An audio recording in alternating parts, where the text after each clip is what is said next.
tẹ́lá ọ̀rẹ́ mi púpọ̀ wọ́n ti fẹ́ mi gan ni nítorí wọ́n fi pé bẹ́ẹ̀ àwọn ẹni wọ́n ń bẹ lẹ́gbẹ̀rún kí lọ́tún lọ́sì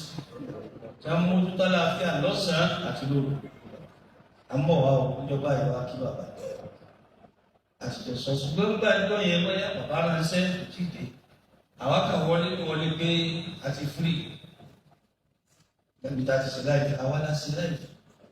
kọ́dà ọ̀rọ̀ ká bá sọ yẹn tó ní tó nǹkan ṣe ṣètàní kan kò yá hàn sẹ́ẹ̀rí tó nǹkan ṣe ní àti àwọn òjíṣẹ́ ọlọ́run kò sáńdábí tí ó jíṣẹ́ tàbíkúrá rẹ̀ ló wí o wípé ọmọ àṣìṣẹ́ná ní rasulin wala nabiyyin illa idha tamanna alqa ash-shaytanu fi umniyatihi. Kò sẹ́ni tí ó gbé wọn kó lọ́wọ́ tó ti fẹ́ ṣe wá sí làwọn bàbá wa dábí wọn ṣàṣẹ kiri púpọ̀ ọmọ wa sì ní. Oríṣi ìdáni òní kẹ́kẹ́ wọn bẹ́ẹ̀ dàrú wọn bẹ́ẹ̀ tún ṣe òní sí i. Ìmọ̀ afa kí ọlọ́run kẹsàn wá tún ayé àlùkò láti ṣe. Sọ́mọ́ yóò kí wọn ayé àti ọlọ́run àtúntò sí i. Kò sẹ́ni tí òní ilẹ̀ fún afá alápàtẹ ọ̀gá ní àkóso àwọn kábẹ́rù ọlọ́run nígbà tó tún dé oṣù ẹ̀jẹ̀ lọ́wọ́ bàbá àṣẹ ìṣòro ẹ̀jẹ̀ lọ́wọ́ bàbá wọ́n ní pé wọ́n sùn àwa náà là ń tọrọ àlàáfíà fún síbẹ̀ àlàáfíà náà ṣẹ̀ṣẹ̀ ń dé ní àtọ́ ayé àkìlẹ̀ sọ́nà táwa dúpẹ́ lọ́dọ̀ ọlọ́fún bàbá àwa àtòfin tí ọ̀dà dúpẹ́